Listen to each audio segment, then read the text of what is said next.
நண்பர்களுக்கு வணக்கம். வரப்போற டெட் எக்ஸாம் பேப்பர் 2க்காக நம்ம சேனல்ல ஃப்ரீயா டெஸ்ட் சீரிஸ் ஸ்டார்ட் பண்ணிருக்கோம். தமிழுக்கு ஓகேங்களா, தினம்தோறும் ஒவ்வொரு இயலாக தமிழ்ல நம்ம சிலபஸ் படி ஓகேங்களா. பேப்பர் 2ஓட சிலபஸ் என்னன்னா 6th to 8th ஓகேங்களா. அவங்க சிலபஸ்ல கொடுத்துருக்கிறது 8th வரைக்கும் தான். ஆனா நம்ம 10th வரலும் படிக்கணும் ஓகேங்களா. முதல்ல 6th to 8th வரலும் முடிச்சிருவோம். முடிச்சுட்டு நம்ம 9th 10th கவர் பண்ணிடலாம் ஓகேங்களா. இப்போ நேத்திக்கு 6ஆம் வகுப்பு இயல் 1 பார்த்திருந்தோம். இன்னைக்கு 6ஆம் வகுப்புல இயல் 2 இன்னைக்கு 30 கேள்விகள். நேத்திக்கு 40 கேள்வி பார்த்தோமே, இன்னைக்கு 30 கேள்விகள் அப்படின்னு நிறைய பேருக்கு தோணலாம். ஏன்னா நம்ம எக்ஸாம்ல 30 கேள்விகள் தான் இருக்க போகுது ஓகேங்களா. எக்ஸாம்ல 30 கேள்விகள் தான் இருக்க போகுது. ஸோ நீங்க எவ்வளவுக்கு எவ்வளவு டைம் மேனேஜ்மெண்ட் பண்ணி இந்த 30 கேள்விகளை முடிக்க முடியுதுன்னு பாருங்க. இந்த பிராக்டிஸ் கண்டிப்பா உங்களுக்கு எக்ஸாம்ல யூஸ்ஃபுல்லா இருக்கும். ஸோ தினந்தோறும் 30 கேள்விகள் பிராக்டிஸ் என்பதே போதுமானதா இருக்கும். ஸோ நல்லா படிச்சுக்கோங்க. டெஸ்ட் தினந்தோறும் எழுதுங்க. கண்டிப்பா அந்த இயல்ல நீங்க நல்லாவே ஸ்ட்ராங் ஆயிடுவீங்க ஓகேங்களா. ஃபர்ஸ்ட் கேள்விக்கு போயிடலாம். மனிதன் இல்லாத உலகில் பறவைகள் வாழ முடியும், ஆனால் பறவைகள் இல்லாத உலகில் மனிதன் வாழ முடியாது. உண்மைதான். இந்த கூற்றை கூறியவர் யார்? இந்தியாவின் பறவை மனிதர் என்று அழைக்கப்படும் சலீம் அலி, டாக்டர் சலீம் அலி ஓகேங்களா. அடுத்த கொஸ்டின், எழுத்துக்கள் எத்தனை வகைப்படும்? இந்த மாதிரி இலக்கணம் எத்தனை வகைப்படும் ஓகேங்களா. இந்த மாதிரி வகைப்படும் எத்தனை வகைப்படும் என்பதெல்லாம் கொஞ்சம் தெளிவாவே, கொஞ்சம் இல்ல நல்லா தெளிவா படிச்சு வச்சுக்கோங்க. திடீர்னு நமக்கு கன்ஃபியூஸ் ஆயிடும் ஓகேங்களா. 2 டைப்பா 3 டைப்பான்றது நமக்கு திடீர்னு கன்ஃபியூஸ் ஆயிடும். என்ன பண்ணுங்க, நல்லா அதை மட்டும் கிளாரிட்டியா படிச்சு வச்சுக்கோங்க. எழுத்துக்கள் 2 வகைப்படும் ஓகேங்களா. நம்ம உடனே உயிர் எழுத்து, மெய் எழுத்து, உயிர்மெய் எழுத்து அப்படின்னு இத்தனை வகை இருக்குன்னு நம்ம போயிடும் ஓகேங்களா. நம்ம மைண்டு அங்க போயிடும் ஓகேங்களா. 4 வகை 5 வகைக்குன்னு போயிடும். பட் ஆக்சுவலா ஆன்சர் என்னன்னா எழுத்துக்கள் 2 வகைதான் படும் ஓகேங்களா. எழுத்துக்கள் 2 வகைப்படும். ஒன்னு முதல் எழுத்து, இன்னொன்னு சார்பு எழுத்து. நான் சொல்றது புரியுதுங்களா? நம்ம உயிர் எழுத்து, மெய் எழுத்து, உயிர்மெய் எழுத்து, ஆயுத எழுத்துன்னு இந்த 4 டைப் இருக்கு அப்படின்னு நம்ம மைண்டு நம்மளே அறியாம போயிடும் ஓகேங்களா. அதனால இந்த மாதிரி விஷயங்களை நல்லா படிச்சு வச்சுக்கோங்க. இலக்கணம் எத்தனை வகைப்படும்னு கேட்டா கரெக்டா சொல்ல தெரியணும் ஓகேங்களா. தமிழ் எழுத்துக்கள் இலக்கண முறைப்படி எத்தனை வகைப்படும் அப்படின்னு கேட்டாலும் நமக்கு சொல்ல தெரியணும். இந்த மாதிரி உங்களை எக்ஸாம்பிளுக்கு சொல்றேன். இந்த வகைகள் எல்லாமே நல்லா, ரொம்ப நல்லா தெளிவா படிச்சு வச்சுக்கோங்க. அடுத்த கொஸ்டின், தட்ப வெப்பம் என்ற சொல்லை பிரித்து எழுத கிடைப்பது தட்பம் கூட்டல் வெப்பம். ரொம்ப எளிமையான ஒரு கேள்விதான்.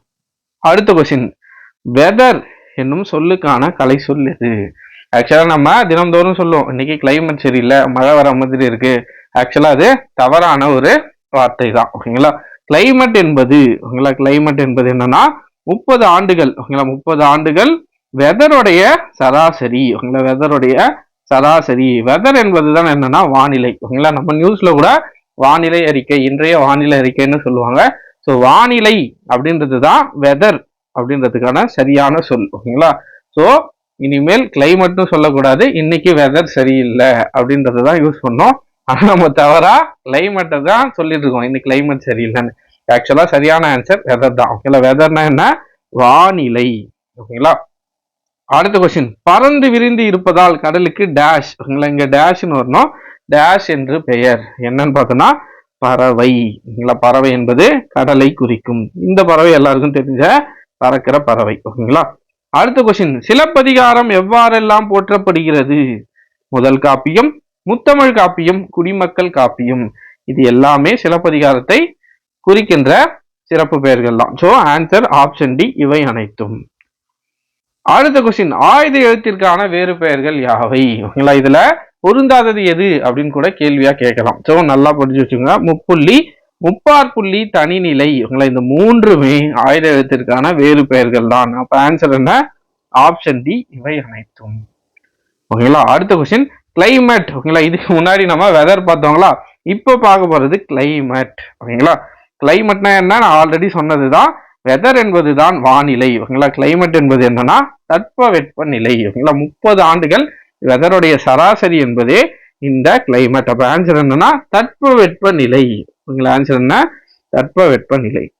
திருக்குறள் கூறும் ஒருவருக்கான மிக சிறந்த அணிகள் எவை ஓகேங்களா. திருக்குறள் எந்த 2 விஷயங்களை அணிகள் அப்படின்னு சொல்லுதுன்னு பார்த்தோம்னா பணிவும் இன்சொல்லும். பணிவுடையான் இன்சொல்ல நாதல் ஓகேங்களா.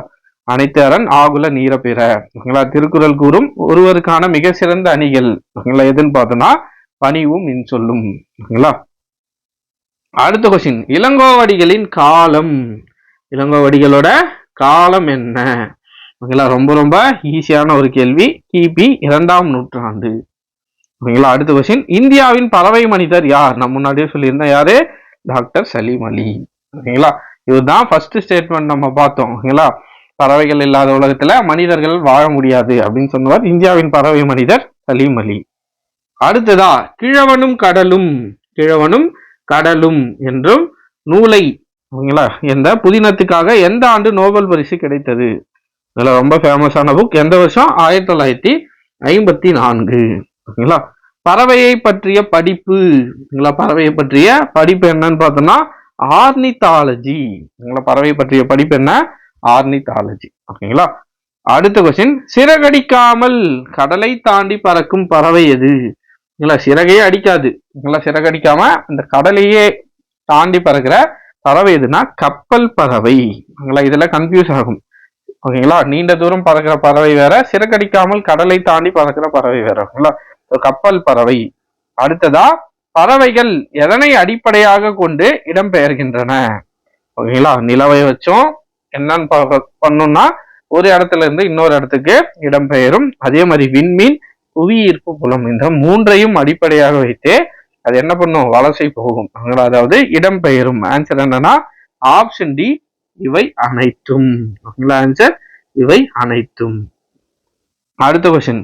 நாராய் நாராய் செங்கல் நாராய் என்னும் அடிகள் யாருடையது? நாராய் நாராய் செங்கல் நாராய் இவ்வடிகள் யாருடையதுன்னு பார்த்தோம்னா சத்திமுத்தி புலவர்.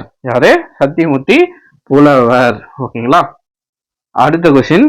பாரதியார் இயற்றிய நூல்களில் தவறானது எது? கண்ணன் பாட்டு, குயில் பாட்டு, பாஞ்சாலி சபதம், அழகின் சிரிப்பு என்பது பாரதியாருடைய நூல் அல்ல. ஓகேங்களா, ஆன்சர் என்ன? இதுதான். ஆப்ஷன் சி தான் சரியான விடை. அடுத்த கொஸ்டின். பெண் உரிமைக்காகவும் மண் உரிமைக்காகவும் பாடிய கவிஞர் யார்? பெண் உரிமைக்காகவும் பாடியிருப்பாரு, மண் உரிமைக்காகவும் பாடிய கவிஞர் யாருன்னா பாரதியார். நம்ம கன்ஃபியூஷனே எங்க வரும்? பாரதியாரா பாரதிதாசனா? ஓகேங்களா, இதெல்லாம் மட்டும் கொஞ்சம் நல்லா படிச்சு வச்சுக்கோங்க. பாரதியார் மேக்சிமம் பெண்கள் சார்ந்து புரட்சியா பெண்களை பத்தி பேசியிருப்பாரு. அவங்களோட உரிமைக்காக நிறைய குரல் கொடுத்திருப்பாரு. யாருன்னா பாரதியார். சோ இந்த மாதிரி ஸ்டேட்மெண்ட் கொஸ்டினை பாரதியாரா பாரதிதாசனான்னு கொஞ்சம் கிளாரிட்டியோட படிச்சு வச்சுக்கோங்க. அடுத்ததா, கிழவனும் கடலும் புதினத்தின் ஆசிரியர் யார்? எர்னஸ்ட் ஹெமிங்கோ. எர்னஸ்ட் ஹெமிங்கோ. ஓகேங்களா, அடுத்ததா, உலகிலேயே நெடுந்தொலைவு பயணம் செய்யும் பறவை எது? கடலை தாண்டி பறக்கும் பறவை எது? இது உலகிலேயே ரொம்ப தூரம், நீண்ட தூரம், நெடுந்தொலைவு பயணம் செய்யும் பறவை எதுன்னு பார்த்தோம்னா ஆர்டிக் ஆலா. கன்ஃபியூஸ் ஆயிடக்கூடாது. ஓகேங்களா, உலகிலேயே நெடுந்தளவு பயணம் செய்யும் பறவை ஆர்டிக் ஆலா. அடுத்த கொஸ்டின். அத்தி மலர் மாலையை அணிந்த மன்னன் யார்? ஓகேங்களா, யாருன்னு பார்த்தோம்னா சோழ மன்னன். ஓகேங்களா, சோழ மன்னன் அத்தி மாலையை அணிந்திருப்பார். ஓகேங்களா, அடுத்ததா, இளங்கோவடிகள் எந்த மரபை சேர்ந்தவர்? ரொம்ப எளிமையான கேள்வி. சேரர். சேர மரபை சார்ந்தவர் தான் இளங்கோவடிகள். ஓகேங்களா, அடுத்த கொஸ்டின். நாமநீர் என்ற சொல்லுக்கான பொருள். நாமநீர்னா என்ன? அச்சம் தரும் கடல். நாமநீர்னா என்ன? அச்சம் தரும் கடல். ஓகேங்களா, அடுத்த கொஸ்டின். உலக சிட்டுக்குருவி தினம்.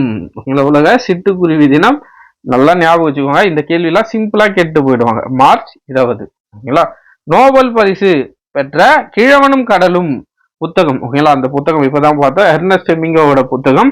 அந்த புத்தகம் எந்த மொழியை சார்ந்த புதினம்? அந்த புதினம் எந்த மொழியை சார்ந்த புதினம்னா ஆங்கிலம். ஓகேங்களா, இங்கிலீஷ் நாவல். அடுத்ததா புதினம். ஓகேங்களா, சார்பு எழுத்துக்கள் எத்தனை வகைப்படும்? ரொம்ப ரொம்ப எளிமையான ஒரு கேள்வி. சின்ன வயசுல நிறைய முறை இதை படிச்சிருப்போம். உயிர்மை, ஆயுதம், உயிரலப்படை, ஓட்டலப்படை. ஓகேங்களா, 10 வகைப்படும். மொத்தமா சார்பு எழுத்துக்கள் 10 வகைப்படும். அடுத்ததா, நிலவின் குளிர்ச்சியையும், நல்லா கவனிங்க, நிலவின் குளிர்ச்சியையும், அடுத்ததா கதிரவனின் வெண்மையையும் மழையின் பயனையும் போற்றும் காப்பியம் எது? என்ன காப்பியம்னு பார்த்தோம்னா சிலப்பதிகாரம். நிலவோட குளிர்ச்சியை பற்றியும் கதிரவனோட வெண்மையை பற்றியும் மழையோட பயனையும் பற்றி போற்றும் காப்பியம் எதுன்னு கேட்டிருக்காங்க. சிலப்பதிகாரம். ஓகேங்களா, அந்த பாடலே இருக்கும், ரொம்ப நல்ல ஒரு பாடல், படிச்சு பாருங்க. ஓகேங்களா, அடுத்த கொஸ்டின். சுப்பிரமணியன் என்பது யாருடைய இயற்பெயர்? சுப்பிரமணியன் என்பது யாருடைய இயற்பெயர்? பாரதியார். ஓகேங்களா, நோட் பண்ணி வச்சுக்கோங்க. இந்த மாதிரி கன்ஃபியூஸ் ஆகிற கேள்விகள்லாம் வரும். ஓகேங்களா, அடுத்ததா, காணி என்ற சொல்லுக்கான பொருள். காணினா என்ன? நில அளவு. ஓகேங்களா, காணினா என்ன? நில அளவு. காணி என்ற சொல்லுக்கான பொருள் நில அளவு. அடுத்த கொஸ்டின் பாருங்க, தனக்கு முன் ஒரு குறில் எழுத்தையும் தனக்கு பின் ஒரு வல்லின உயிர்மை எழுத்தையும் பெற்று சொல்லின் ஓகேங்களா, சொல்லின் நிலையில் மட்டுமே ஓகேங்களா, நிலையில் இல்ல இது இடையில் ஓகேங்களா, சொல்லின் இடையில் டைப்பிங் மிஸ்டேக் ஆயிட்டு இருக்கு, சொல்லில் இடையில் மட்டுமே வரும் எழுத்து எது ஓகேங்களா. தனக்கு முன்னாடி ஒரு குறில் எழுத்து வரும், அதற்கு பின்னாடி ஒரு வல்லின உயிர்மை எழுத்து வரும் ஓகேங்களா. அப்படி வர எழுத்து எது அப்படின்னு பார்த்தோம்னா ஆயுத எழுத்து. எக்ஸாம்பிளுக்கு அஃது எடுத்துப்போம் ஓகேங்களா, அஃது அல்லது எஃகு ஓகேங்களா. பாருங்க, தனக்கு முன்னாடி ஓகேங்களா, தனக்கு முன் ஒரு குறில் எழுத்து பாருங்க, ஆ என்பதும் குறில் எழுத்து, ஏ என்பதும் குறில் எழுத்து. ஸோ தனக்கு முன்னாடி ஒரு குறில் எழுத்தையும் தனக்கு பின் ஒரு வல்லின உயிர்மை எழுத்து, வல்லின உயிர்மை எழுத்து ஓகேங்களா, வல்லினத்தோட கசட தபர ஓகேங்களா, நம்ம கசட தபர இதுதான் என்ன வல்லின எழுத்து ஓகேங்களா. வல்லின எழுத்துக்கள் பாருங்க, தூ வந்திருக்கு, அடுத்ததா கூ வந்திருக்கு. ஸோ தனக்கு பின்னாடி ஒரு வல்லின உயிர்மை எழுத்தையும் பெற்று சொல்லோட இடையில் மட்டும்தான் வரும்.